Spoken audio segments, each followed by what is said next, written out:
नमस्कार दोस्तों, श्रावण के महीने की हार्दिक शुभकामनाएं आपको। हिंदू धर्म में श्रावण के महीने का एक अलग ही महत्व है। 2022 में श्रावण का जो मास शुरू हुआ है वो 14 जुलाई को शुरू हुआ है और वो 12 अगस्त को समाप्त हो रहा है। कुल मिलाकर श्रावण के महीने में हमारे को 4 सोमवार मिल रहे हैं। भगवान शिव का जो दिन होता है वो सोमवार होता है। हम लोग पूजा करते हैं, अर्चना करते हैं, मंदिर जाते हैं, भगवान शिव को जल अर्पण करते हैं, दूध अर्पण करते हैं।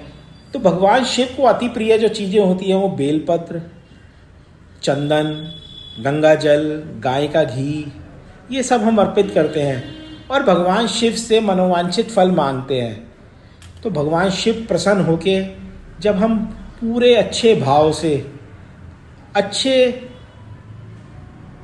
व्यवहार से, अच्छी तरह से भगवान की पूजा अर्चना करते हैं। भगवान शिव तो आपके भाव के भूखे हैं, आपके सामान के भूखे नहीं हैं।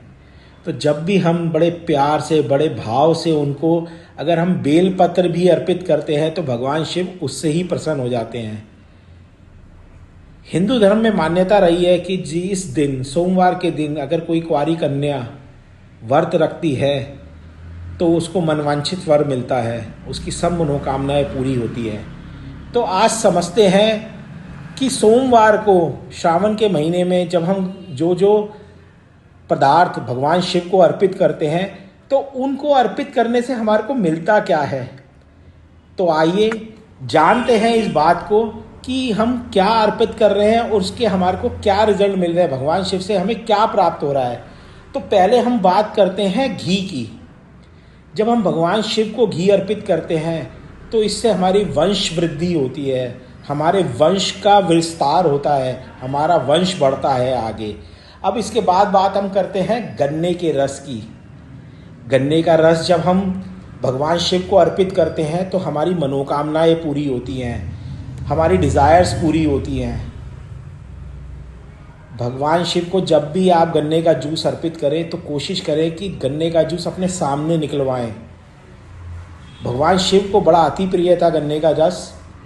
अब इसके बाद बात करते हैं हम शक्कर की। जब हम शक्कर को गाय के दूध में मिलाते हैं, जब हम दूध के अंदर मिला के भगवान शिव को अर्पित करते हैं तो हमारी नॉलेज बढ़ती है, हमारे सब्जेक्ट पे पकड़ बढ़ती है, हम विद्वान होते हैं, भगवान शिव का आशीर्वाद मिलता है हमारे को। और हम बात करते हैं शहद की। जब भगवान शिव को हम शहद अर्पित करते हैं तो कहीं ना कहीं वो शहद चढ़ाने से, एक अच्छे भाव से शहद जब हम चढ़ाते हैं तो हमारी बीमारियों का खात्मा होता है, हमारी जो पुरानी बीमारियां चल रही होती हैं वो नष्ट होती है। भगवान शिव आपको उन बीमारियों से छुटकारा दिलाते हैं।